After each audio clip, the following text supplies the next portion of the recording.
Muito boa noite a todos, sejam todos muito bem-vindos. Esse é o Surf em Debate, primeiro programa piloto, direto aqui da cervejaria Dado Beer. Meu nome é Klaus Kaiser e aqui comigo na bancada os meus amigos Giovanni Mancuso. Muito boa noite. Boa noite. E Gustavo Carvalho. Boa noite, Klaus, boa noite a todos. Boa noite. Hoje temos uma pauta extensa e também que promete ser bastante polêmica. A gente vai começar falando sobre o Tahiti, né? Teve a vitória do Bruno Santos na triagem, já garantido para o evento principal. Na sequência falaremos sobre o surf nas Olimpíadas, finalmente o surf nas Olimpíadas. Sonho antigo do nosso amigo argentino. É verdade. Na sequência, ISA Games. Vamos ver aqui, o celular do nosso amigo está um pouco alto, a gente vai baixando.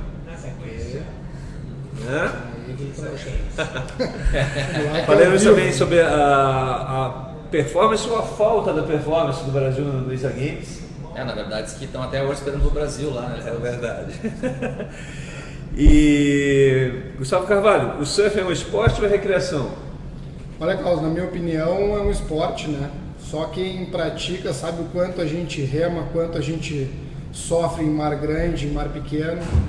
Com certeza o surf é um esporte que exige muito do corpo de um atleta, né? E o free surf é o quê? O free surf é uma diversão, né? Uma diversão. Isso a gente vai debater também. E um último assunto bastante polêmico, desculpe, bastante polêmico e que machuca muita gente, né? De diversas maneiras, que são as temíveis redes de pesca no litoral gaúcho, que já ceifaram 49 vidas. Infelizmente é uma realidade muito triste no litoral gaúcho e a gente vai debater isso tudo. Aqui comigo na bancada o Giovanni Mancuso, que foi competidor por muitos anos, campeão gaúcho de surf em várias categorias, competiu também na categoria profissional. Também do meu lado o Gustavo Carvalho, ele que é empresário, representante comercial e surfista de alma, né?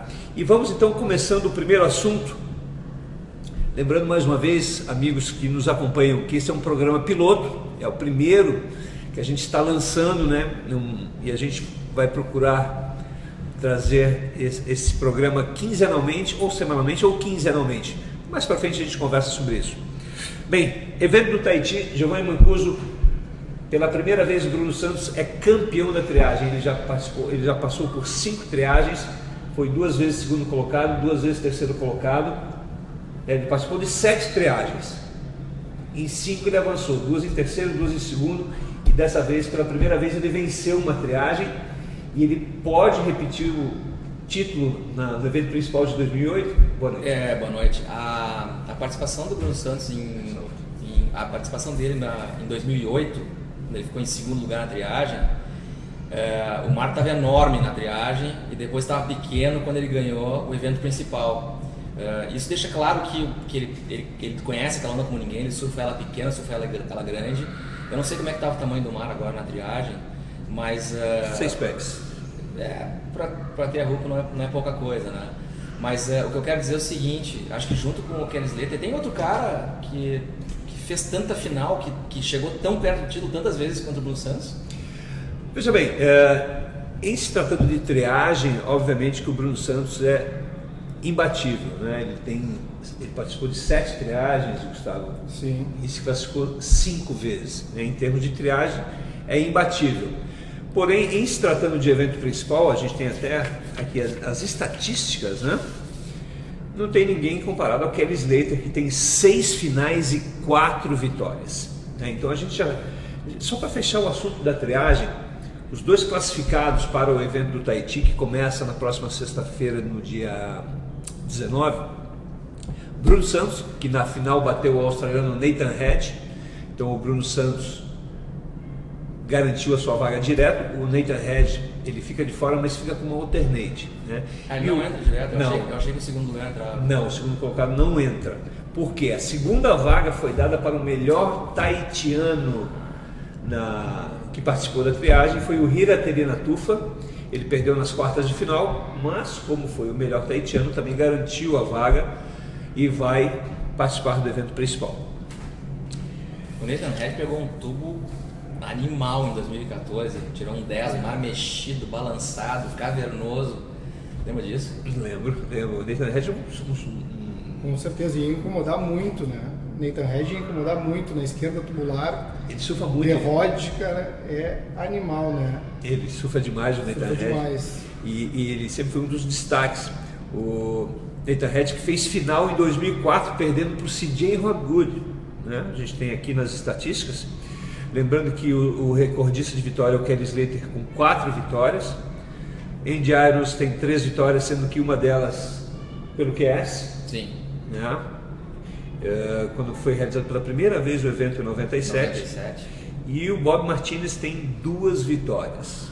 Certo? Maravilha. Mas vamos esquecer um pouco os vencedores das outras etapas. Gustavo Carvalho, quais são suas apostas para o evento desse ano?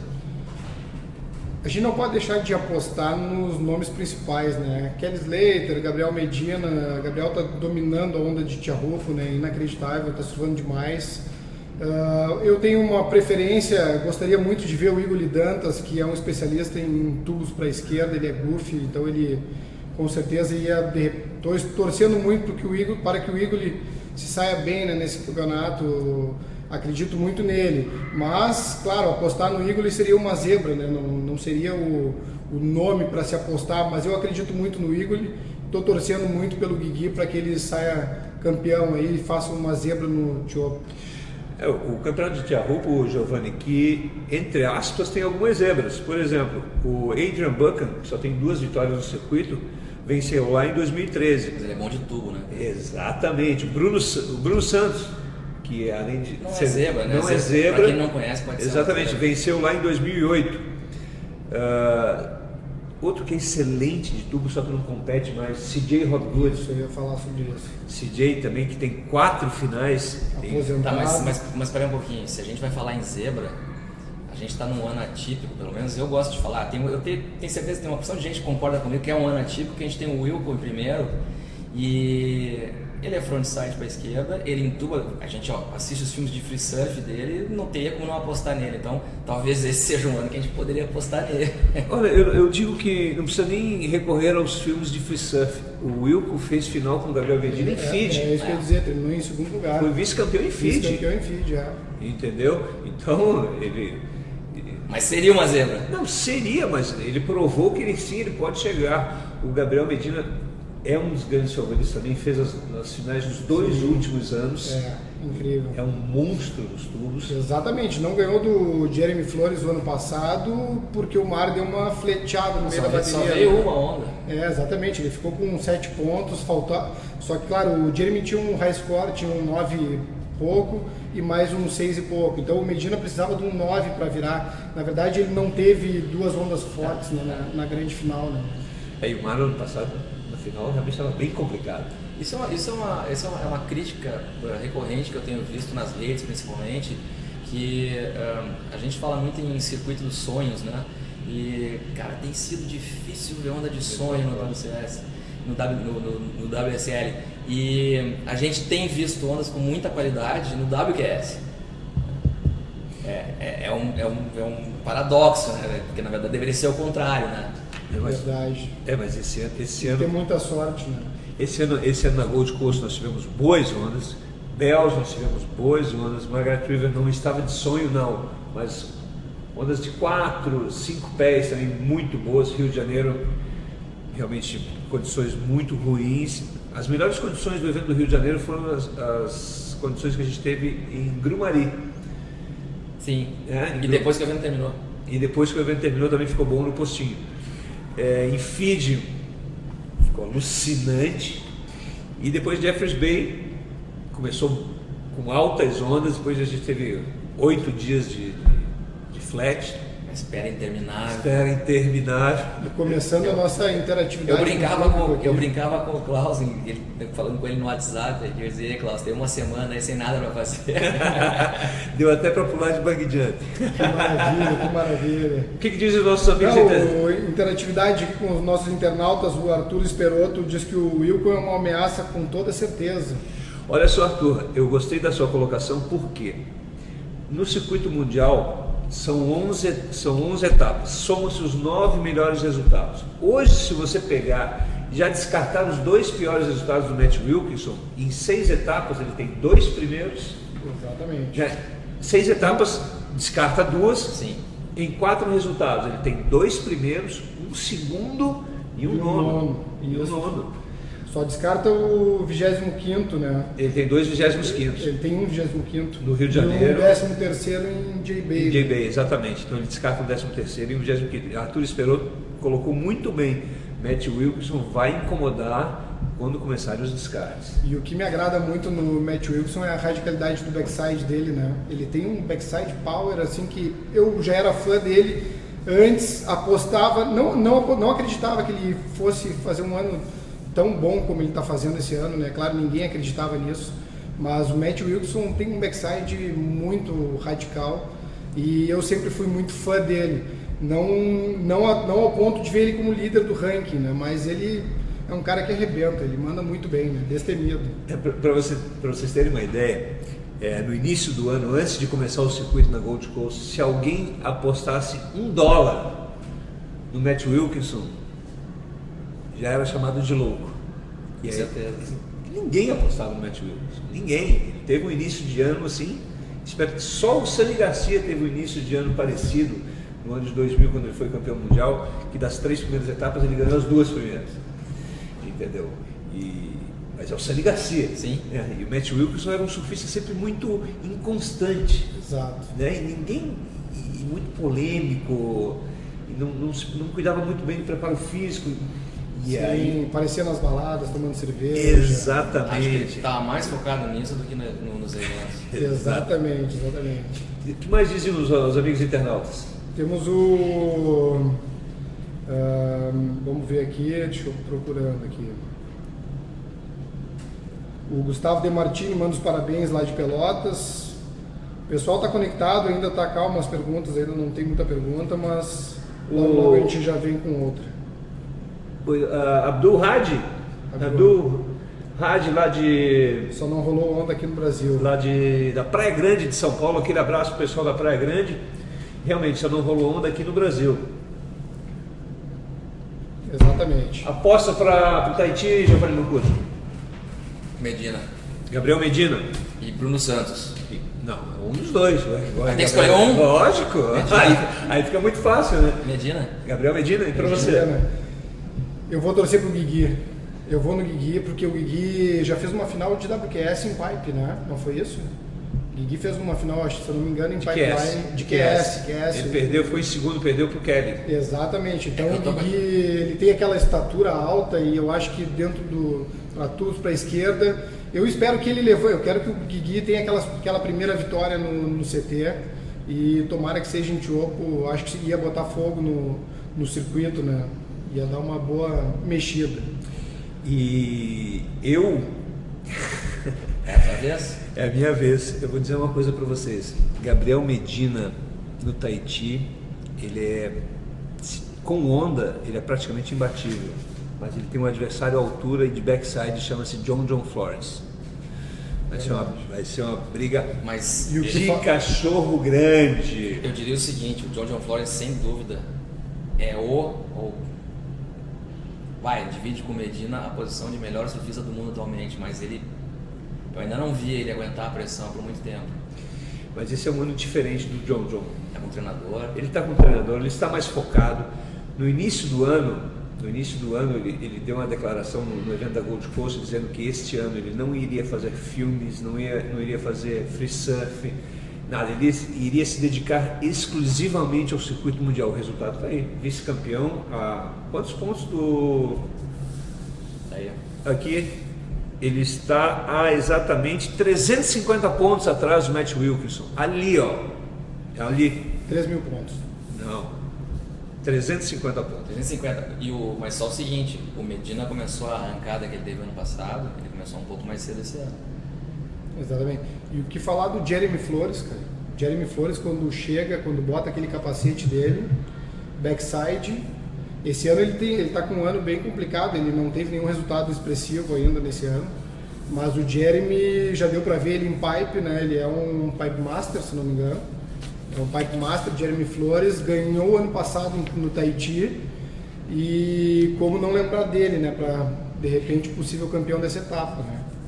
Jeremy Flores, quando bota aquele capacete, olha, ele não perdoa, né? É verdade. Eu quero fazer uma correção aqui, você bem colocou, Gustavo. Matt Wilkinson tem 34.250 pontos e o John Flores 31.900 pontos, de acordo com o ranking atual da WSL. Vamos fazer um sorteio de uma camiseta do Tahiti? Pode ser? Vamos fazer? Vamos fazer. Hein? Será que os internautas estão por dentro do que acontece no mundo do surf, do que já aconteceu? A gente ia deixar o sorteio do Tahiti para o final do programa. Porém, como o assunto tem a ver com o que a gente tem tá a falando, ver né? com o que a gente está falando, a primeira pessoa, primeiro amigo internauta que responder no post, é isso, Marcelo Garcia, que está ali atrás Exatamente. Atrás das lentes? Nosso produtor Marcelo Garcia.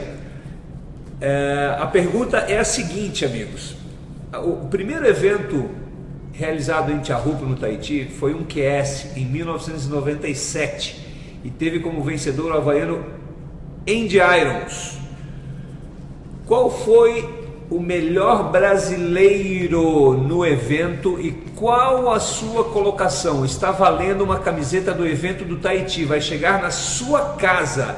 Respondam no post da página. Não no timeline aqui da transmissão, né? Exatamente, vocês têm que entrar na página Surf em Debate, vocês têm que entrar na página Surf em Debate, ok? E lá tem a pergunta, é isso, Marcelo Garcia? Isso aí. Tá, o Marcelo Garcia Tá no ar já está no ar a pergunta. Tem que responder lá. Tem que ir lá e responder qual foi o melhor brasileiro no primeiro ano de evento realizado em Tiahupo em 1997, que teve como vencedor o Andy Irons, e qual a sua colocação. Você sabe, Giovanni? Eu sei. Não é fácil. Não é Essa fácil. é para quem gosta Mas do eu- esporte, para quem gosta Mas do eu surf. aposto que o Google também sabe. Será que vai Maravilha. saber? Eu aposto que sabe. O que o Google não sabe, O cara? Google não sabe, é verdade, né? Aproveitando aqui a participação dos internautas, tem o Lucas Loureiro que pergunta sobre a abordagem do do Filipinho Toledo nas esquerdas pesadas de chopo. Então deixa eu fazer uma pergunta para ti sobre isso. Tu acompanha pessoalmente o circuito. Eu vejo algumas performances do Filipinho em onda pesada, inclusive em Tiahupo ano passado, e eu não fico com a impressão de que ele amarela. Ele amarela?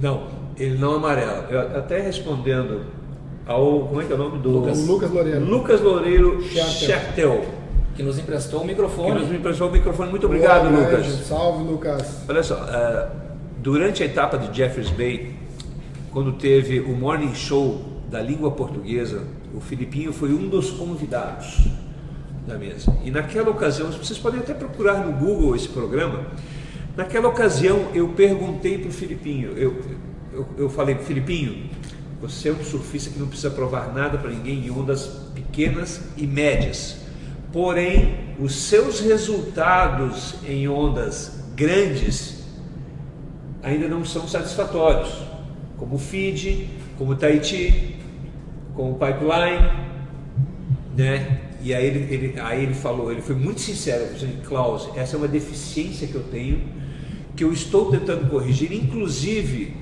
saindo aqui de Jeffreys Bay, eu vou voltar para a Califórnia, vou competir no US Open, que ele acabou vencendo, e depois eu vou direto para a Indonésia, vou ficar lá 2 semanas antes de ir para o Tahiti para mim treinar. Então, ou seja, ele não amarela, ele bota para baixo, só falta intimidade, vivência. E até um pouco de peso, de repente, um pouco de... É leve, né? Ele é muito leve, né? Massa De repente, muscular. Massa também. muscular, exatamente. Massa muscular. Ele tem surf para ganhar tranquilo, né? Sim. E até porque fez se eu não me engano, a semifinal, quando o Medina foi campeão em pipe, ele perdeu para o Medina na semifinal em pipe. Claro, não estava um pipe gigante, mas pipe é pipe, né? Exatamente. Sabe o peso daquela onda, né? Então, Vamos perguntar ao nosso produtor, alguma resposta, nosso produtor? Já temos 2 respostas mas ainda não Na tenho. transmissão, né? Não, 2 respostas no post. Na transmissão tem mais respostas, mas não é na transmissão que tem que responder. Tem 2 respostas no post já, mas ainda não saiu. É o nome e a colocação. E a gente repete, valendo uma camiseta do Tahiti, vocês não podem responder na timeline da transmissão. Vocês têm que entrar na página do Surf em Debate. Lá dentro da página tem a pergunta: qual o melhor brasileiro colocado no na primeira vez que teve um QS no Tahiti, em 1997? Quem foi e qual a sua colocação? Está valendo uma camiseta do Tahiti, vai chegar na sua casa. Tem que Ok? comentar a pergunta, né? Tem que clicar em comentar, é isso? Isso. Exato. Exatamente. Você lê a pergunta, clica no comentar e aí a gente envia para você. Enquanto vocês vão pensando e pesquisando. Opa! Saiu o vencedor? Saiu o vencedor. Por favor. Márcio Freitas. Márcio Freitas. Acertou, respondeu aqui. Tadeu Pereira em 9º colocado. Muito bem, Márcio Freitas. Parabéns, você ganhou uma camiseta do Tahiti. Obviamente, eu estou indo para o Tahiti e quando eu retornar a camiseta, eu vou trazer a camiseta, ela vai chegar na sua casa. Tá? Márcio Freitas respondeu corretamente. O melhor brasileiro foi Tadeu Pereira. Ele foi 9º colocado no primeiro ano que teve um evento em Tiahupo. Foi um evento do QS vencido pelo Andy Irons. Já fazer contato pelo inbox com ele, é isso? Isso. Então o nosso produtor casca grossa, Marcelo Garcia, vai fazer contato inbox com o Márcio Freitas. Pega alguns dados do Márcio para a gente falar aqui. Tá. De onde é que ele é, de onde é que ele pega onda, tá? Deixa comigo. Qual é a aposta dele pro Tahiti? Qual é a aposta dele pro Tahiti também? Boa, Giovanni, boa. E a aposta de vocês? Mas eu não fiquei sabendo, mas eu não entendi uma coisa. A tua aposta é Medina? Hã? A tua aposta é Medina? Eu vou apostar. Murista, ó. Eu não posso apostar porque eu vou trabalhar no evento. Eu não posso. Uma coisa Ninguém vai saber, a gente não conta. Gabriel pra ninguém. Medina, minha aposta. Eu respeito todos os surfistas. Eu fico numa posição difícil, Giovanni, porque eu convivo com todos eles nos eventos. Convivo com o Gabriel, convivo com o Adriano, que pessoa maravilhosa, Filipinho. Todos são sensacionais, Guigui, todos meus amigos. Então fica difícil e além do que eu trabalho. Não, mas nesse caso aqui a aposta é muito mais assim, ó, quem na tua opinião é o favorito, não quem tu quer ver ganhando. Exatamente. Eu diria o seguinte, assim, ó, se a aposta fosse para Trestles, certamente seria outro nome, né? Exatamente. Eu falei, eu gostaria de ver o Guigui ganhar. Agora, claro, se for apostar, Kelly Slater é uma grande aposta, né? Exatamente. Bem, todos têm o meu respeito, mas pela característica da onda Pelo histórico também. e pelo histórico, eu cravo em Gabriel Medina. Vamos em frente? Vamos lá. Vamos lá? Próximo assunto, amigos que nos acompanham no Surf em Debate. Finalmente, o surf está nas Olimpíadas. No ano de 2020, em Tóquio, no Japão, o surf se fará presente. Um sonho antigo, Giovanni Mancuso? Fernando Aguirre que eu diga, né, cara? Há quanto tempo existe esse debate? Há quanto tempo se pede o surf nas Olimpíadas? Se nega a querer o surf nas Olimpíadas? Tem muita gente que não gosta dessa ideia, né? Mas acho que qualquer um que admira o surf competitivo quer ver o surf nas Olimpíadas. Verdade, o surf, ele acho que ele lutou muito para chegar nas Olimpíadas. Eu me lembro que alguns diziam que o surf precisava estar com as associações cadastradas, federações, confederações. Parecia que precisava um pouco de profissionalismo. Acredito que o surf atingiu esse profissionalismo, ainda mais no atual momento que o surf está vivendo, com 2 campeões mundiais, né? Então o surf chegou lá, demorou, mas chegou, foi bem positivo para o esporte, né? Essa é uma luta que eu também venho acompanhando há muitos anos, do Fernando Aguirre, que é presidente da ISVA, International Surfing Association. Eu tiro o chapéu para você, Fernando Aguirre, porque eu sei da batalha, o quanto você batalhou até conseguir com que o surf chegasse nas Olimpíadas. Agora chegou. E a pergunta, e agora? A maior chance de medalha de ouro para o Brasil em 2020? Olha, Brasil... Eu aposto que sim. Com Olha, certeza. o Brasil ele é um grande favorito a uma medalha em 2020. Mas aí entra aquela questão, qual vai ser o critério de seleção? Então, porque talvez esse assunto ele se cole com o próximo da pauta, né? Então o Brasil é um favorito se a gente considerar o nosso time de ouro, né? Os tops do WSL. Exato. Vamos ver o que dizem os amigos internautas. Só para lembrar, o COI, segundo o COI, né, o Comitê Olímpico relatou que o surf, o skate, alguns outros esportes que entraram nessa Olimpíada de 2020, alegando que querem uma aproximação dos jovens, né, com novos esportes, né, uma bela iniciativa do Comitê Olímpico. Né. Tem umas perguntas aqui bem interessantes, me perdoa aqui, Gustavo. O Abdul, lá da Praia Grande, ele pergunta que o surf chegou no melhor momento para a Olimpíada, onde tem o maior número de atletas limpos. A Isa Dombolin, sinceramente, hoje o surf mais vai ajudar nas Olimpíadas do que o contrário. Você acha isso, Giovanni Mantoso? O Gustavo acabou de mencionar um dos principais argumentos que está se usando, né, para levar o surf, o skate, esses outros esportes para a Olimpíada, que é justamente a aproximação dos jovens, dar uma rejuvenescida nesse evento, né? Então eu acredito que sim. A gente sabe o apelo que o surf tem no público fora do público que compete, né? Os simpatizantes do surf são muito grandes, né? O público admirador do surf é muito grande. Muito grande. Então eu vejo por aí a coisa. O Eduardo Moraes aqui coloca que pode ser que seja um time sub-19 para as Olimpíadas. Eu não creio. Eu acho que para as Olimpíadas o Brasil vai com um time deve haver um acordo entre WSL e ISA para realmente irem os melhores, porque eu não consigo imaginar um time brasileiro, por exemplo, hoje em dia, um time brasileiro sem Gabriel Medina, sem Felipe Toledo, sem Adriano de Souza, alguns nomes, né? Ou, por exemplo, a Austrália sem se as Olimpíadas fossem hoje, né? Um time australiano sem o Mick Fanning, sem o Julian Wilson, Matt Wilkinson, sabe? Fica difícil a gente imaginar. Então eu acredito que os surfistas profissionais sim estarão presentes. E o Marcelo Reck pergunta se poderia ser em piscina ou mar, né, no Japão. Vai ser no mar. Vai ser no mar, eu já li essa informação. Vai ser no mar, porém tem uma questão muito importante, que é o seguinte: o Japão tem onda? Tem onda, porém não são as melhores ondas do mundo. É de lua, né? É de lua, né? Então um dia pode ter onda, no dia seguinte pode não ter. Tivemos aquela final do Kelly End Island no Japão, não lembro o ano. Com altas ondas.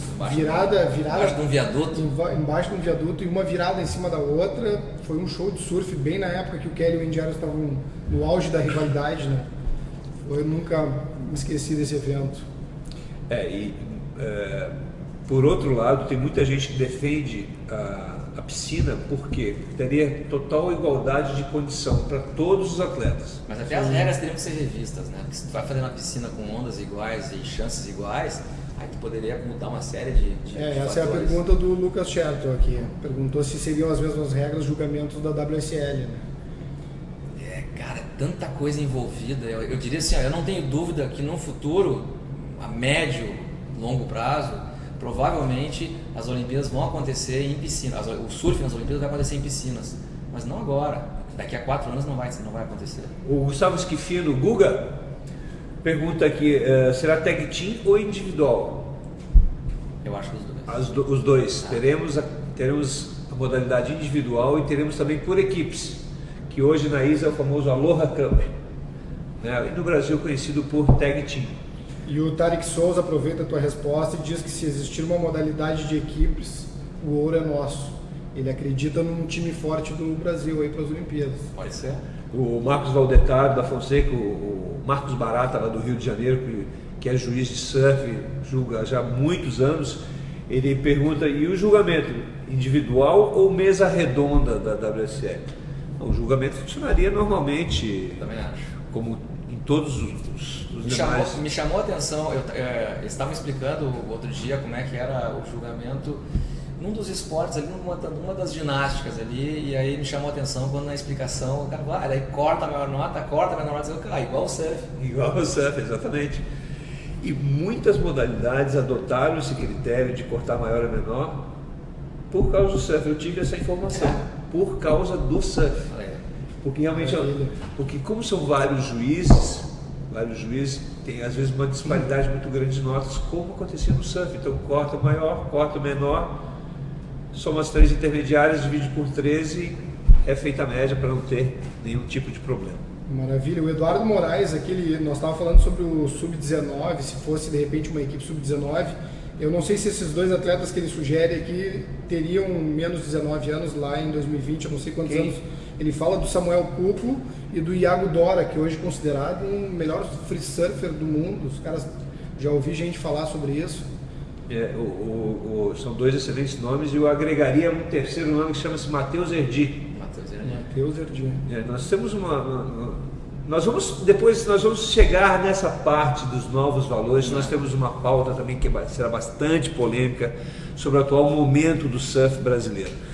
Então, sobre a Olimpíada, teve uma pergunta que eu não me lembro o nome do internauta que passou aqui, que ele pergunta: caso o país não tenha mar, como é que vai ser a questão?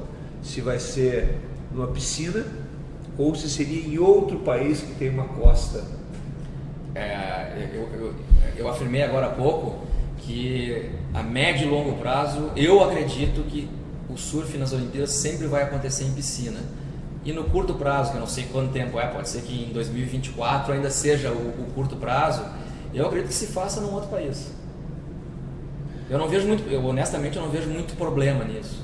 Olha, o que eu vejo muito do futuro do surf, não só em Olimpíadas, mas também em alguns campeonatos, vai passar pela experiência que vai ter agora na piscina do Kelly Slater, que vai ter um campeonato na piscina do Kelly, que está causando um buchicho tremendo pela qualidade da onda.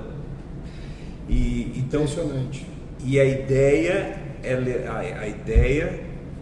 da WSL, que a WSL comprou uma parte dos direitos dessa piscina e está trabalhando junto com o Kelly para levar essa piscina ao maior número de países possível. Então, quem sabe... É uma onda ótima, né? Uma onda que... Mas aí é o que cai no que o Giovanni falou, teria que haver um novo formato, digamos assim. Quem fez essa pergunta foi o internauta Fábio Mariá.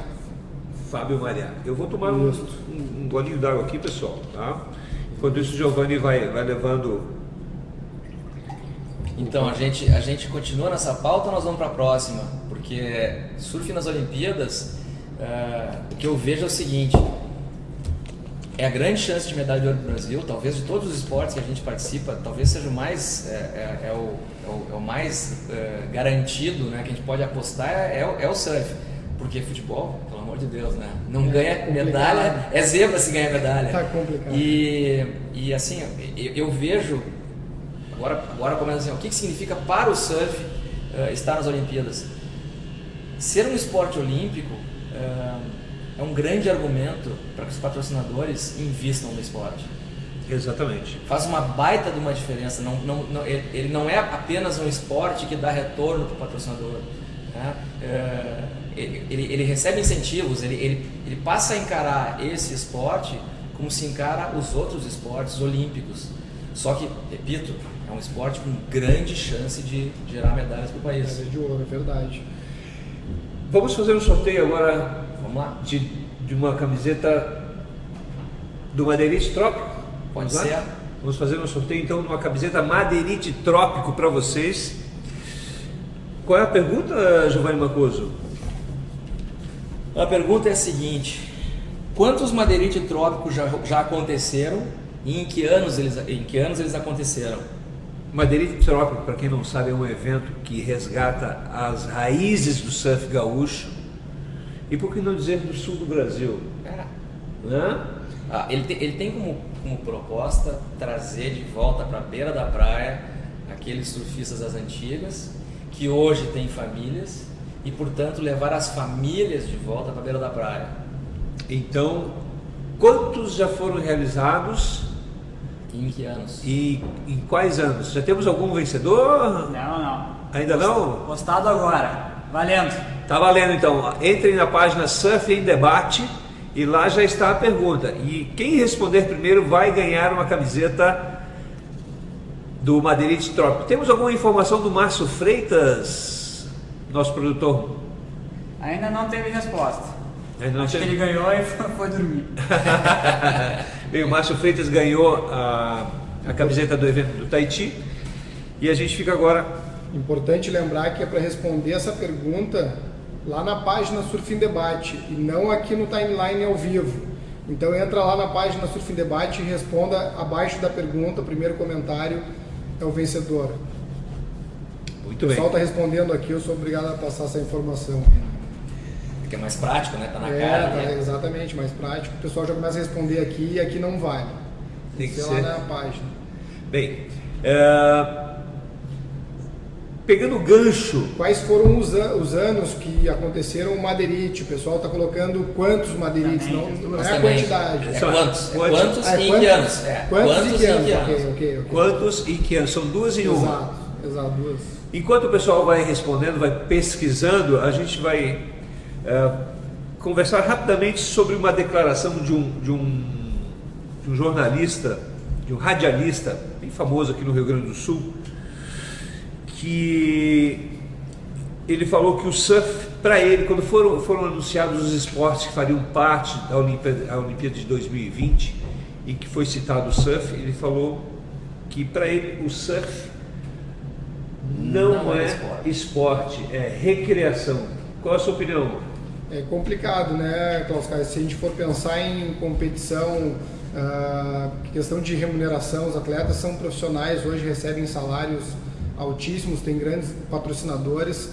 O surf é um esporte que exige muito do corpo humano, né? Ele tem um desgaste muito grande e de repente eu acho que na minha opinião esse jornalista não, acho que ele está um pouco por fora do esporte, né? Na verdade eu tenho até uma opinião sobre isso, assim, um pouco polêmica.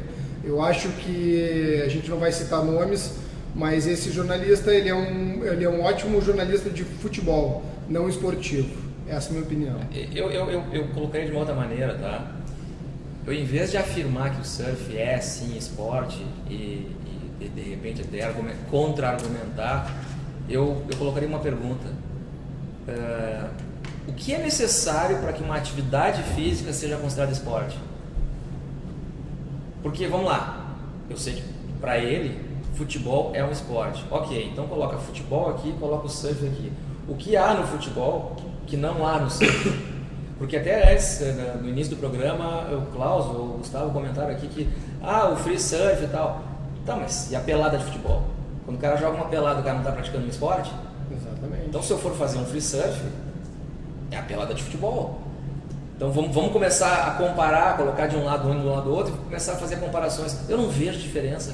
Na realidade, Giovanni e Gustavo, também amigos internautas, o que eu vejo é o seguinte: todo esporte tem o seu lado profissional, toda atividade física tem o seu lado que é considerado um esporte profissional, e todo também tem o seu lado recreativo. Por exemplo, quem pratica surf tem o cara que faz o free surf e tem o cara que compete profissionalmente. Mas aí é que tá. O futebol, quem bate a sua peladinha de segunda, terça-feira, que nem a gente joga a nossa peladinha ali de segunda-feira, e tem o jogador de futebol profissional. O cara que faz vela, ele também, ou ele faz por prazer, que é uma recreação, também tem o velejador profissional.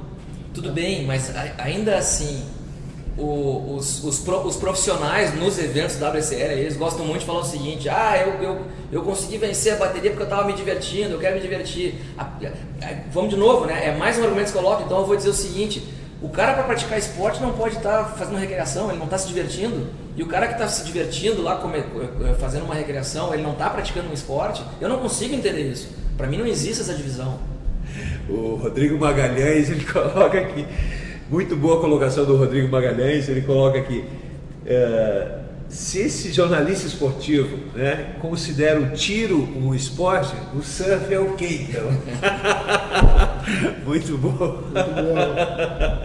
Muito boa. Mas voltamos aqui, né? Assim, eu quero entender o que define que uma atividade física é esporte ou não. A hora que me explicarem isso, eu conseguir ver a diferença, eu vou começar a entender. O Marcos Valdetaro da Fonseca, Marcos Barata, que nos acompanha lá do Rio de Janeiro, ele fala assim, ó, segunda-feira tinha apelado do futebol, agora toda segunda surf e debate. Boa, Baratoncio. Fernando Paraguaçu, acho que o esporte é tudo aquilo que depende do corpo de maneira aeróbica. E com certeza o surf, além de esporte, é recreação. Não existe prazer maior do que o sentimento após um bom free surf. Cuca Paraguaçu. Exatamente, falou tudo. Mandou muito bem. Vamos para fechar esse assunto, vamos fazer um sorteio de um boné. Saiu aqui o vencedor. Saiu o vencedor? Uma vencedora, na verdade. Olha só, então uma vencedora que vai ganhar a camiseta do Madeirite Trópico. Exatamente. Marcelo Garcia, por favor. Foi a Camila Anders, acertou, foram 4 edições, 2011, 2012, 14 e 16. Camila Anders. Exato. Antes de falar da Camila Anders, eu vi aqui que o Márcio Leal, ele estava aqui falando, galera, eu tô aqui. Márcio Freitas, desculpe.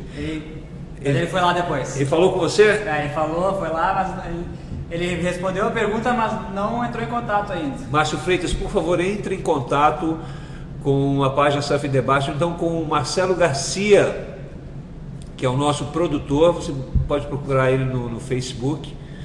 Tá. Chegou a resposta. Chegou a resposta? É, já tenho as apostas dele pro Tahiti também. Qual é a aposta do Márcio? Medina campeão. Medina campeão. Vamos ganhar pouco nessa aposta aí. Tá falando direto de Fortaleza e atualmente tá morando no Rio. Ô, garoto! Surfa no Recreio dos Bandeirantes. Eu vou te dizer, o Recreio dos Bandeirantes, aquela região, é uma área que tem muitos surfistas nordestinos, né? O pessoal que...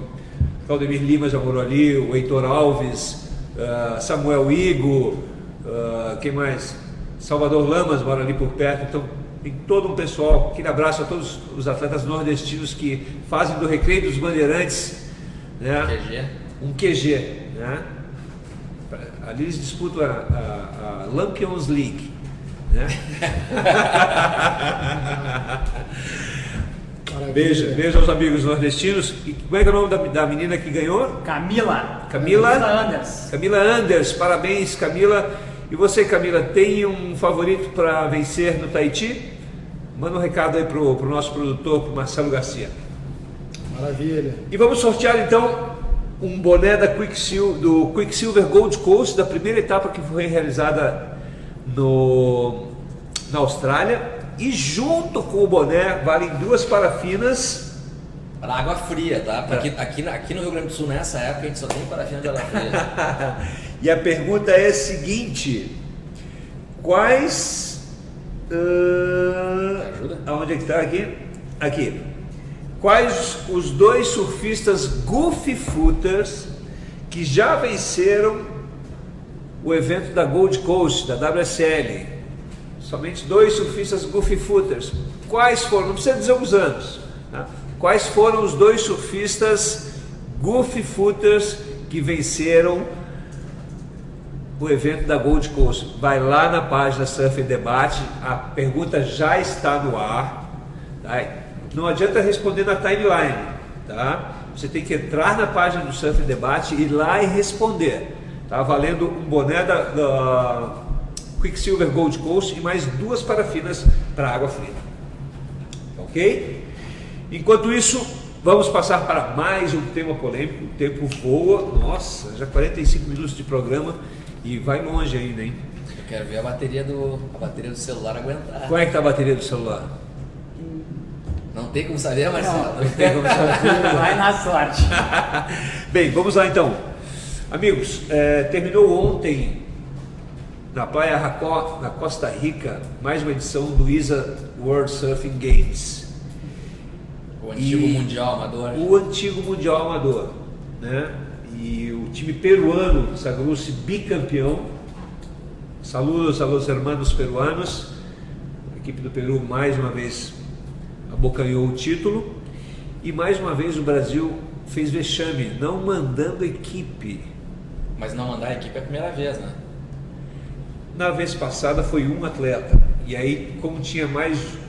Foi na Praia Popoio, na Nicarágua. Um atleta foi competir, o IAG Araújo. E tinha mais um surfista lá, um brasileiro, que eles pegaram para fazer no time. O que nos fez conquistarmos a honrosa 28ª colocação no Campeonato Mundial da vez passada. E dessa vez sequer mandamos equipe. O que está acontecendo com o surf de base no Brasil? O que está acontecendo com o surf de base no Brasil é o que acontece em muitos outros esportes, né? A falta de investimento no esporte surf, assim como outros também, até em virtude de repente de crise, empresários não estão investindo tanto no esporte, e isso está tendo uma consequência muito grave para a nossa equipe junto aos eventos, né, mundiais, né? Cara, Gustavo, me desculpa, mas eu discordo. Eu acho que resumir esse problema na falta de investimento é muito pouco. Os outros esportes que não recebem investimento, eles têm a vitrine que o surf tem nesse momento, eles têm campeões mundiais 2 anos sucessivos? Acho que não. O que eu vejo é o seguinte: a experiência que eu tive ao longo dos últimos 10, 20 anos em nível regional, aqui estadual no Rio Grande do Sul, e o que eu tenho visto no Brasil também, eu que vivi aquela época de ouro dos anos 80, com a Brasp, com a Federação Gaúcha de Surf, com campeonatos, com uma coisa super organizada, o que eu vi de lá para cá foi o nível administrativo dessas entidades despencar. A gente perdeu administradores. Eu que estou envolvido com a organização de um evento, eu posso dizer, se o cara me procurar para investir dinheiro num evento de surf, pelo que eu tenho visto por aí, eu não coloco. E o que eu tento oferecer para o meu possível patrocinador do Madeirite Trópico é um retorno que eu não vejo outros eventos oferecendo. Então tu começa a analisar do ponto de vista administrativo, como é que as entidades estão sendo administradas, como é que a Federação Gaúcha de Surf tem sido administrada, como é que a Brasp, como é que isso, cara, aí a coisa... A discussão vira não tem mais fim. A realidade é que administrativamente nosso esporte está sendo muito mal gerido, muito mal gerido. Eu me lembro das gestões do paranaense Juca de Barros. Ele foi presidente 2 vezes, se eu não me engano, da CBS, da Confederação Brasileira de Surf, e em todos os eventos o Brasil participou, mandou equipe, foi campeão júnior, sempre disputava medalha de ouro, medalha de prata, de bronze, estava sempre ali disputando. E esta nova diretoria da CBS realmente tem deixado bastante a desejar, né? E não é só uma opinião minha ou de fulano ou de Beltrano, os números dizem isso. Eu tava brincando contigo, a gente estava falando fora do ar antes, né? Eu costumo fazer um teste quando eu converso com alguém sobre esse tema. Eu digo assim: me diz agora, sem pensar muito, quem é o campeão brasileiro de surf? Quem é o campeão amador de surf? Eu não sei. Não existe. O cara vai com papelzinho, né? Aqui eu sei, é o fulano, entendeu? Isso aí, há uma década, 2 décadas atrás, esse cara, o campeão na categoria dele, ele era uma estrela. Paulinho do Tombo, capa da Fluir. Pedro Miller. Não, e estou vendo aqui alguns comentários aqui.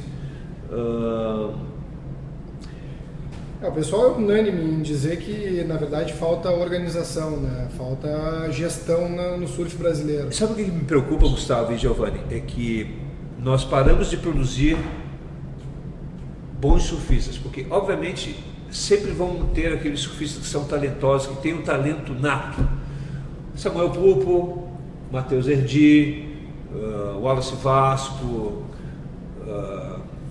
Mas eu não conheço o Wallace Vasco. Só um pouquinho. São atletas que têm talento, mas só o talento não chega lá, se não tiver um bom trabalho de base por trás. Há quanto tempo nós não temos um evento amador do circuito brasileiro amador na região sul, na região sudeste? Há quanto tempo?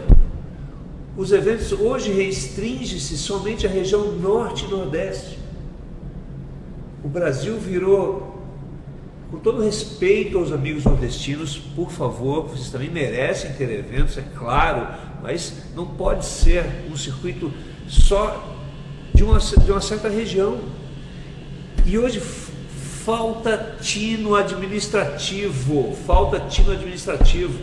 Hoje estão faltando dirigentes comprometidos com o esporte, não só com o bolso.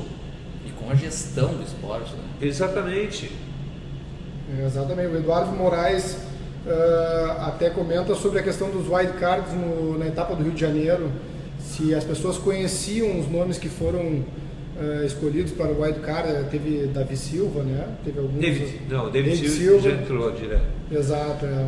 Não, e o que acontece é o seguinte, com essa má gestão nas categorias de base, isso vai influenciando nas categorias maiores e está chegando ao surf profissional brasileiro, também o surf profissional brasileiro. Hoje eu faço parte da Abrasco, entendeu? Mas eu tenho que dizer, o surf brasileiro profissional hoje ele só não está morto por detalhes, ele está respirando por aparelhos. Nós estamos no mês de agosto, nós estamos no dia 16 de agosto, nós tivemos um evento paulista profissional. E aí assim, eu volto àquele comentário que o Gustavo fez, que eu discordei. Eu discordei, mas na verdade eu concordo. Falta investimento, claro, não aconteceram mais entradas por quê? Porque não houve investimento. Mas não houve investimento porque, cara, quando tu vai pedir dinheiro para uma empresa, ela pensa com os números. O que tu vai me devolver pelo investimento que eu vou fazer? Exatamente. E aí tu olha para o quadro e, cara, tu também não colocaria dinheiro. Sabe o que eu vejo também, Giovanni? Falando um pouquinho do surf profissional, o que eu notei? Nos últimos 10, 12, 15 anos, o que aconteceu? Com o aumento da entrada de verba pública no surf profissional, né?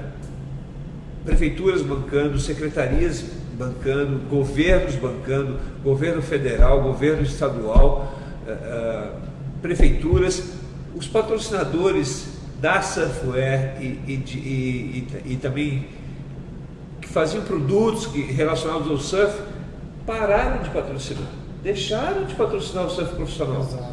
E agora que o governo está saindo de cena também, o surf brasileiro está morrendo à míngua.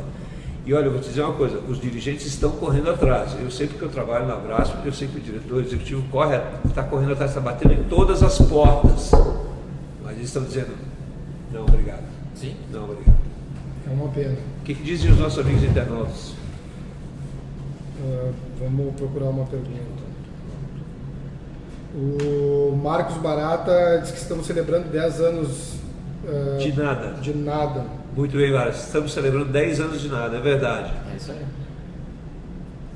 O pessoal é bem polêmico aqui nos comentários. Pode falar, pode falar. As marcas sugaram o surf e não deram investimento no esporte. É o Eduardo Moraes, né? Como é que é? Marcas sugaram o surf, não deram investimento no esporte, mas não dá nem para culpar com a draga que o nosso país ficou nos últimos 15 anos, exatamente. Também, claro. A economia do Brasil. É isso que eu me referi no início do comentário. Eu acho que a economia ela não está favorável. Se para o surf não está favorável, para os outros esportes também não está favorável. E com certeza, isso, juntando uma economia complicada com uma gestão falha, não tem como. Mas a gente pegando, vamos fazer o seguinte, vamos fazer um exercício aqui, tá? Imagina, pensa em nível mundial, WSL. Sim. Houve lá deram uma sacudida na entidade, mudou quem está gerindo. O Klaus está lá dentro, pode até me corrigir se eu errar, mas enfim, o que se viu foi rapidinho. A gente vê marcas de fora do surf colocando dinheiro na entidade. Mas olha só, o que mudou em relação da SP para a WSL é que quem comprou a SP e transformou em WSL são pessoas que trabalham não só com o surf, mas com outros esportes, entendeu? eles têm know-how no beisebol, no basquete americano, na liga de futebol americano, no hockey, esportes que movimentam bilhões. Produtos. Então eles fizeram do surf, eles estão transformando o surf a nível mundial em quê? Numa qualidade que tem o basquete, que tem o futebol americano. E aí o que acontece? Aí atrai os patrocinadores. Inclusive eu acho que foi o Márcio Leal que deu um outro comentário aqui. Ele está dizendo, Márcio Freitas, ele diz assim, ó, em contrapartida temos grandes marcas que não são do segmento envolvidas com o surf, como Oi, Samsung e Jeep. Mas por que essas marcas entraram na WSL?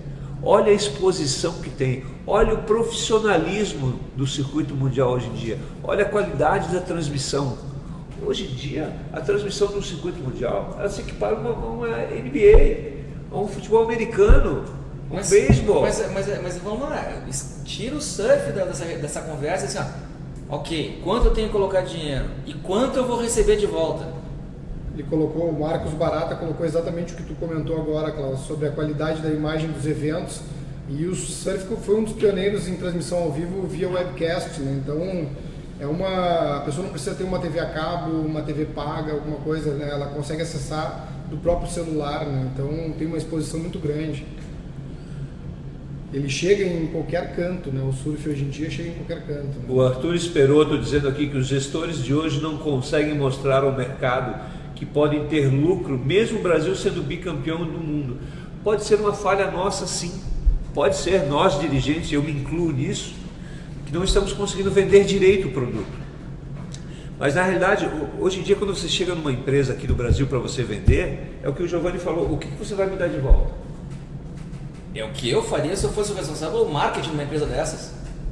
Deixa eu ler aqui a resposta Aqui, o Eduardo Rosa, lá de Imbituba, que sempre acompanha, está sempre acompanhando, nunca houve interesse, ou se houve, foi mínimo em se acreditar que o surf poderia ocupar outros espaços com as escolas públicas ou particulares para que o surf entrasse na grade curricular e que se tornasse esse esporte um esporte mais atrativo. Agora estamos próximos a tudo isso, campeões mundiais, Olimpíadas, e o esporte não passou por transformações internas aqui no Brasil, principalmente o surf amador. Salve de palmas para você, Eduardo. Isso aí, esse é o comentário, exatamente. Nós estamos na crista da onda fora do Brasil. Aqui dentro nós estamos vivendo a maior crise da história. O surf das categorias de base jogado às traças. Não temos circuito de base. Circuito brasileiro profissional também não existe. Mas o que fazer? O próprio mercado gaúcho é um dos maiores consumidores de surfwear, né? E a gente não vê o investimento aqui no estado, então é complicado. O Brasil inteiro está sofrendo muito com isso, questão do investimento, tanto o empresário como o governo, o poder público, né? Então, na verdade, tem que ter uma união entre esses dois para que a gente possa viabilizar mais etapas. Agora, isso precisa de gestão no esporte. Antes de começar, de continuar, a gente temos um vencedor da pergunta anterior? Temos um vencedor. Quem foram os dois Goofy Footers que já venceram na Gold Coast, Marcelo Garcia? Então, Edu Moraes beliscou as duas primeiras, quase conseguiu, e na terceira acertou na mosca, os dois surfistas, então acertou a resposta. Quem é? Mick Lowe e Medina. Boa. Michael Lowe e Gabriel Medina. Quem é o internauta? Edu Moraes. Eduardo Moraes, Maravilha. de São Paulo. Eduardo, entra em contato com o Marcelo, nosso produtor, tá? E você vai receber na sua casa o boné do Quicksilver Gold Coast e mais 2 parafinas, tá ok? Mas vamos ver aqui o que diz o pessoal. Desde a Argentina, por causa... O Agustín Pérez, Las Pure. Muchas gracias por estar com nós. Ele pergunta, estou aqui na Argentina, por causa dessa crise vocês não foram ao Mundial da ISA? Sim e não, né? Olha, te voy a decir en castellano, así decimos en Argentina, ¿no? No fuimos al Mundial de ISA por la desorganización de la Confederación Brasileña de Tabla, ¿ok? Que não enviou um equipo. Desorganização. Não fomos ao Mundial da ISA agora por desorganização da nossa confederação, que infelizmente não mandou atletas. Ok? Até o Eduardo Moraes aqui comentou uma coisa que a gente falou em off, né? Ele diz que o 80 e tal, a gente assistindo o 80 e tal no canal off, a gente tem vontade de chorar, né? Uma década de ouro do esporte surf, né? Bem legal, Eduardo. A gente estava comentando isso em off e é uma opinião unânime de todos. Francisco Benítez Moreno, aquele abraço, Francisco. Nossa, muita gente aqui, muita gente compartilhando. Fabiano Defente. Bom, o Fabiano nessa hora já está dormindo. Fabiano Defente. Mas o produto da WSL é o que é por várias razões, mas talvez o principal, creio, que é a qualidade de ondas e dos surfistas. Infelizmente, ou felizmente, a internet matou o Local Hero. Olha, eu concordo e discordo da sua colocação. Realmente, você tem o melhor circuito com as melhores ondas e os melhores surfistas, só isso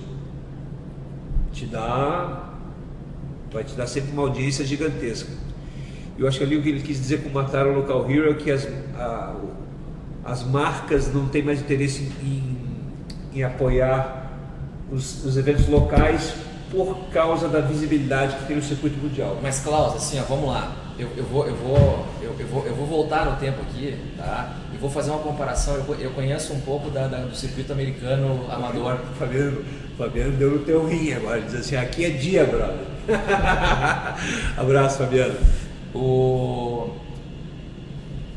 circuito da NSSA, cara, tu já tivesse o privilégio de assistir uma etapa, cara, quando eu morei lá em 87, o palanque era uma coisa simples, o evento era simples, acontecia em um dia e era uma etapa da NSSA. O que acontece é que a impressão quando eu comecei a competir, a associação local da minha praia tinha um circuito com 10 etapas. Associação local, não era circuito gaúcho nem nada, a associação local tinha 10 etapas, tá? A estrutura dos eventos era pequena, era enxuta, custava pouco, mas a gente competia. A gente não vê isso hoje. Hoje é o seguinte, o cara vai fazer uma etapa de qualquer coisa, tem que ser mega, custa caro, não acontece, ninguém paga. Então, sabe assim, acho que os valores estão invertidos. Tem que simplificar. Uma coisa é WSL, cara, tu tem que botar a gurizada para competir. Então eu vou no fim de semana na praia lá e não tem evento. Mas não tem evento por quê? Porque se tiver um evento, vai custar mega. Aí não tem. Bem, vamos fazer mais um sorteio. Uma camiseta Index Crown. Camiseta Index Crown, para quem me disser o nome do campeão carioca de surf profissional, não de 2015, porque em 2015 não teve circuito carioca profissional. Vocês sabiam disso? Sabiam? A lista não termina, né? Mas em 2014 teve. Quem foi o campeão? Uma camiseta Index Crown, para quem entrar lá na página do Surf em Debate, tá? E disser o nome do campeão carioca profissional de 2014, atleta Index Crown. Já está na página. E enquanto isso a gente passa para o nosso... Mais algum... O Márcio Freitas coloca até que na verdade é um ciclo, né? Falta de investimento com a falta de gestão, e aí o atleta não tem competições e como que ele vai ter um patrocínio se ele não tem uma competição para participar. Então, na verdade, é uma bola, né? Tudo acaba caindo no mesmo lugar, né? O André Costa diz que está na hora do surf voltar a ter a simplicidade de antigamente, priorizando assim o desenvolvimento do esporte. Exatamente o que o Giovanni está falando agora. Exatamente isso. Né?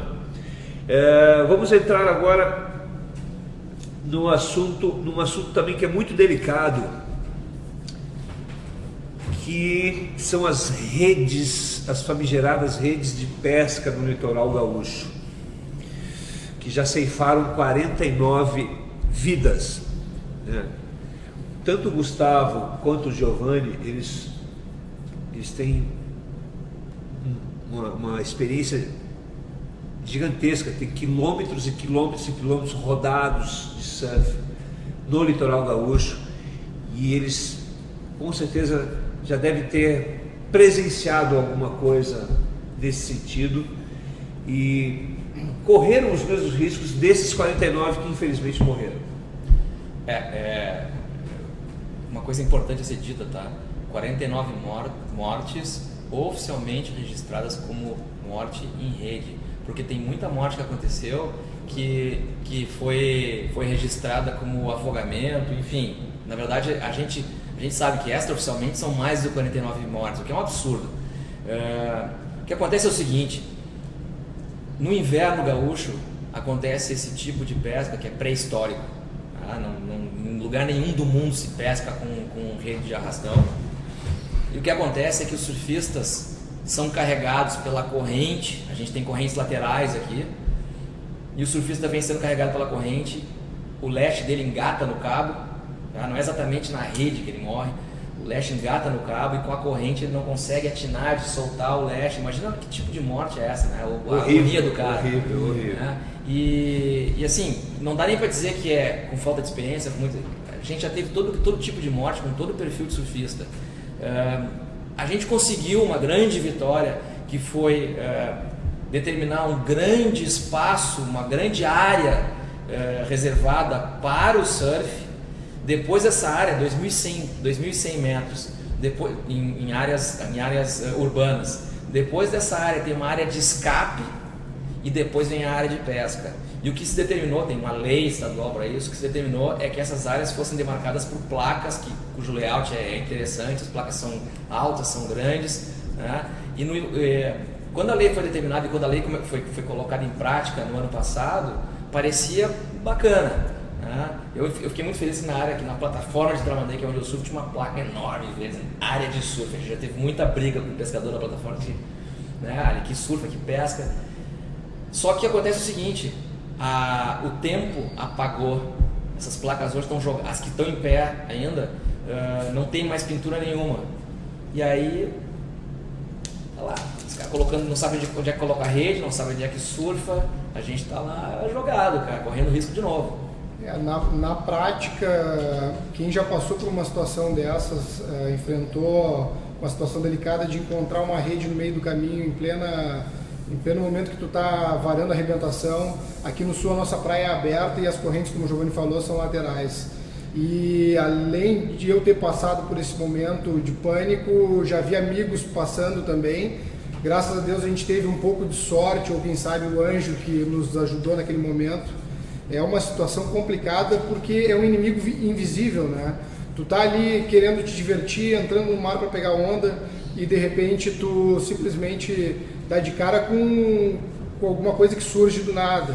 Então só o surfista gaúcho sabe o quão arriscado é surfar no nosso litoral, e essas áreas que a gente tem de surf a gente não pode acreditar 100%, né? A gente tem que sempre estar com o olho aberto, sempre caminhar pela beira da praia. São dicas que a gente sempre orienta os mais novos a caminharem pela areia para ver se não tem algum cabo entrando no mar, e é muito complicado. Só quem passou sabe o risco e o pavor de encontrar um inimigo invisível dentro d'água, e às vezes em mares grandes ou mares pequenos, não importa, é bem complicado. O surfista gaúcho realmente merece uma medalha em correr esse tipo de risco. É uma pena que a gente ainda tem esse tipo de pesca no nosso estado. E na gestão do seu irmão, à frente do Orlando Carvalho, à frente da Federação Gaúcha, e junto com o Virgílio, foram dois guerreiros incansáveis, Orlando Carvalho e Virgílio Panzini de Matos, guerreiros incansáveis nessa questão das redes. Inclusive fizeram reuniões com pescadores, reuniões com o poder público, com o Ministério Público. E, se não me engano, Giovanni, ficaram definidos limites, áreas de surf, áreas de pesca. Como é que ficou isso? Então, foi o que eu coloquei antes. Houve um consenso, pescadores, surfistas, o Estado determinou, se criou uma lei, ou se adaptou à lei que já existia. As áreas para o surf foram aumentadas, e entre as áreas de surf e as áreas de pesca se criou áreas de escape. Então, O ideal seria não existir um ou não existir outro, né? Eu sempre brinco com isso. Ou acaba com o surf ou acaba com a pesca. Aí não vai mais acontecer morte de surfista, mas não sendo possível essa solução, o que a gente pode fazer é aumentar o possível que for a área determinada por surf. E se conseguiu isso, e a crítica que eu faço agora é o seguinte: as placas acabaram, as placas estão sem pintura, o tempo acabou com as placas. Até o amigo Ki Fornari veio com uma sugestão que eu achei legal, que é o seguinte: as placas precisam de manutenção, a manutenção não acontece, custa dinheiro. Por que não usar as guaritas de salva-vida e pintar elas com as cores que determinam a área? Muito então, bem. Na área de surf, as guaritas vão ter a cor do surf, que é o verde.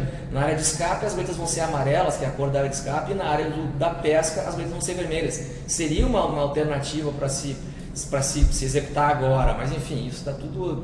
A gente conversa e não faz nada. E a próxima morte está rondando aí. E é importante que quando entram aquelas ondulações de sul, o mar fica de lado, aquelas ressacas muito fortes. O pessoal mais experiente acaba sempre tentando pegar onda grande, coisa aqui no sul, mas a gente sempre aconselha até aos experientes ou inexperientes que evitem de entrar no mar quando o mar está muito de lado, porque daqui a um pouco a rede pode se soltar e invadir uma área de surf. Então a gente pensa que está seguro e não está tão seguro. É uma tradução para quem não aqui, tá? O mar de lado, na verdade, é o seguinte: é uma correnteza lateral. Exato. Que, cara, assim, ó, não adianta remar, o mar te carrega. Exatamente. Importante ter prudência. Olha só, antes da gente continuar com esse papo, a gente já está chegando ao final do nosso programa, a gente vai fazer mais um sorteio. Olha só, o campeão carioca de 2014, uma dica para vocês, tá? Ele não é carioca, ele é nordestino, tá? E ele tem 2 nomes, ele pode ser chamado... Já temos o vencedor. Já temos o vencedor? Uhum. Quem é o vencedor então? Cara, vamos fazer um fair play aqui, porque o Márcio Freitas participou de novo, então acho que, Márcio? Márcio já ganhou. Gancho não, né? O Márcio acertou também, mas o segundo a acertar foi o Marcos Barata. Marcos Barata. Acertou a Anderson Martins, da Bahia. Exatamente, parabéns Marcos Valdetaro, Marcos Barata. Você vai receber na sua casa a camiseta da Index Ground do programa Surf em Debate. Muito obrigado pela sua participação. O Marcos Barata, ele participa da transmissão de todos os eventos do circuito mundial, do circuito brasileiro. O que for de transmissão via internet, o Marcos está lá acompanhando, sugerindo. Viciado em surf. Obrigado, Barata, parabéns, você venceu. E vamos fazer então o último sorteio, que a gente está chegando ao final do programa, antes da gente terminar o debate das redes. Uma camisa do QS de Arica, que terminou agora, 3 semanas atrás, em El Gringo, tá? Vale uma camiseta do evento de Arica para quem me disser o nome dos 2 únicos surfistas que já fizeram 2 finais. E coincidentemente, ambos venceram uma e ficaram em segunda em outra. QS, né? Evento QS, não tem nada a ver com aquele CT que rolou em 2007, tá? Que o Andy Irons ganhou. Tá? Então, quais são os 2 surfistas que já fizeram final? 2 finais, já fizeram 2 finais em Arica, em El Gringo. Está valendo uma camiseta, ela é toda preta, muito bonita, tá? Você vai receber na sua casa. Tá no ar, posso responder ali? Tá no ar a pergunta e vamos deixar para quem não ganhou ainda, né? Exatamente. Quem já ganhou, infelizmente, a gente dá preferência para quem ainda não acertou. Não sejam gulosos. Não, mas se ninguém acertar, aí a pergunta, obviamente, o vencedor pode ser novamente alguém que já ganhou um outro prêmio. Finalizando a questão das redes, eu quero aqui, em nome do programa Surf em Debate, fazer uma homenagem toda especial para todos os familiares que infelizmente perderam seus filhos, sobrinhos, irmãos, primos, amigos do peito nas redes de pesca. Realmente é uma tragédia que isso tem que ter fim urgentemente. Tá? Qual é a sua sugestão, Giovanni, para isso acabar? Na verdade, Klaus, assim, ó, eu tive o prazer de trabalhar durante 1 ano e meio gente montou um grupo de trabalho e durante 1 ano e meio a gente tentou buscar soluções para esse problema. E naquela ocasião, a solução que parecia a mais óbvia era incentivar o surf ao lado das plataformas, porque ao lado das plataformas de pesca não há rede. E caso exista a dúvida no ar, ainda acho que não existe mais, o surf ao lado das plataformas é liberado, tá? Não existe proibição ao lado das plataformas. Então assim, afora pedir, por favor, que o Estado faça valer a lei, pinte as placas, sinalize as áreas que já estão determinadas para a prática do surf, para a prática da pesca. Fora isso, que seria o básico, quer dizer, faz o que está combinado, né? Eu sugiro que os surfistas, e aí eu jogo contra o meu time, eu tenho que craudiar o meu pico, mas surf seguro é ao lado da plataforma, que é um lugar onde não há rede de pesca. Ou Santa Catarina, né? Ou Santa Catarina. Exato. Olha só, o Carlos Alberto Dio, que tem uma escolinha, olha só, já quase morri em redes 2 vezes e somos a única escolinha que coloca a rede na piscina do clube para simular um acidente e legal, orientar meus alunos na Escola Gaúcha de Surf.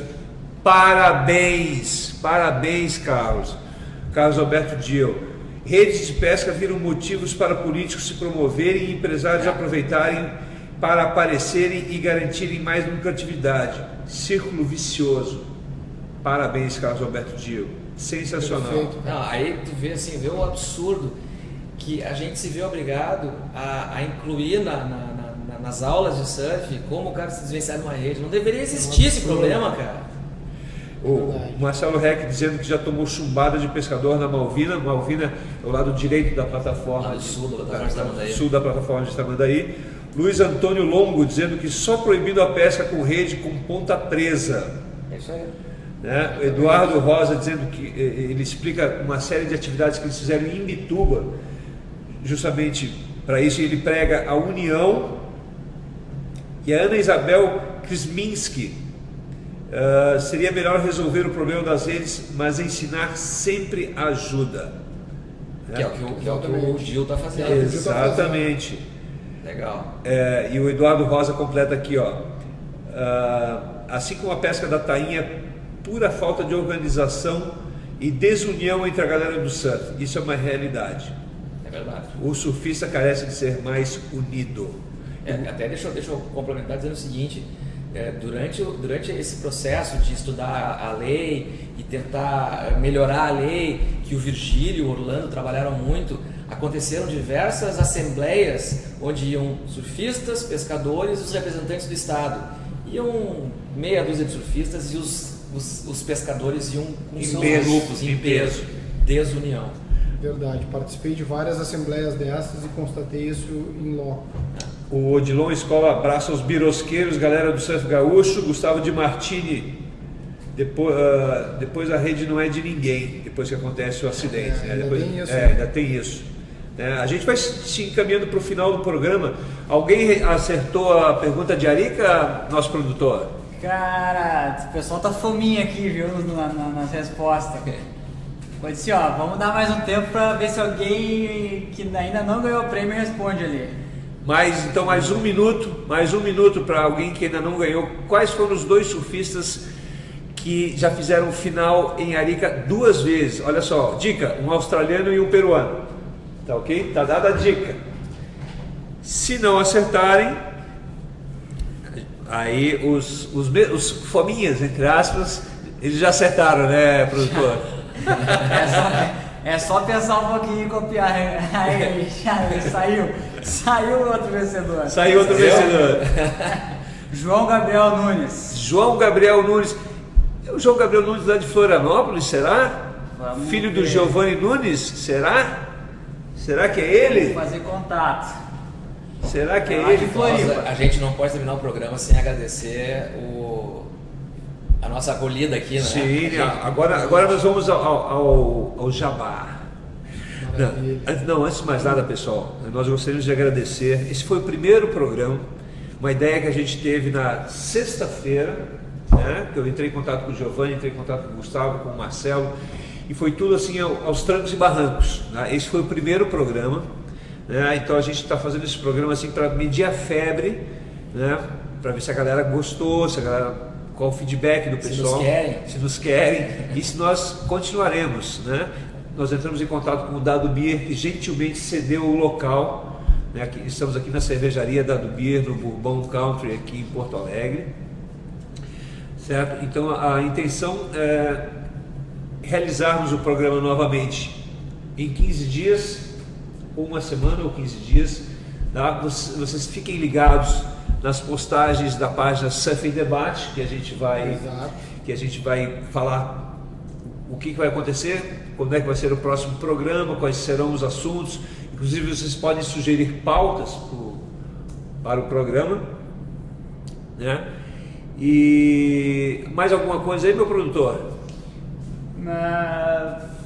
Por enquanto não, fazendo contato aqui com o João agora. Fazendo contato com o João. Bem, então nós vamos nos despedindo.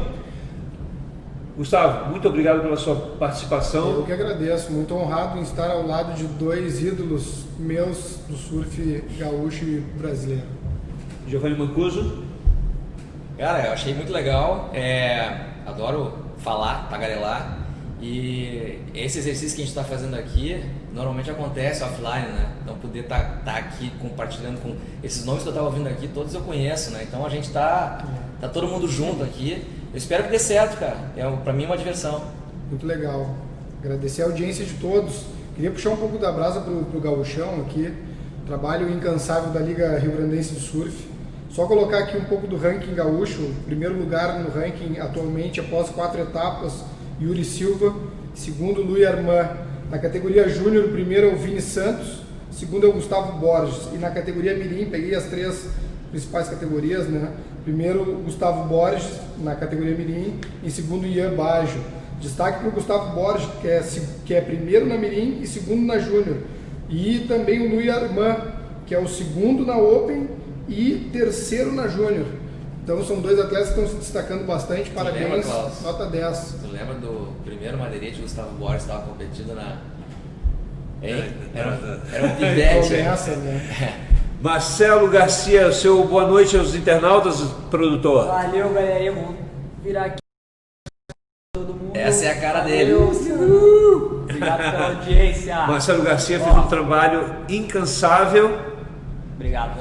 Fico no aguardo da galera que ganhou ali. Alguns ainda não mandaram contato. Por favor, me mandem para me enviar os prêmios. Exatamente, vamos mandar os contatos então para enviar. Os Kaiser, agradeço paciência, a audiência, os comentários, as críticas, as sugestões. Muito obrigado, tá? A gente tem um encontro marcado no Circuito Mundial da WSL. O Campeonato do Tahiti começa sexta-feira que vem, dia 19 de agosto. Lembrando sempre que o Tahiti tem um fuso horário de 7 horas em relação ao Brasil. Ou seja, quando a chamada for feita lá no Tahiti às 7 horas da manhã, aqui no Brasil serão 2 horas da tarde. Ou seja, nós estamos 7 horas à frente do Tahiti. Tá ok? Então, meu muito obrigado mesmo de coração. Obrigado, Dado Beer, por ter nos dado esse espaço e também as cervejas que agora degustaremos, porque também somos filhos de Deus, né? E fiquem ligados para o próximo programa. Produtor, muito obrigado, aquele abraço, até mais. Valeu, galera.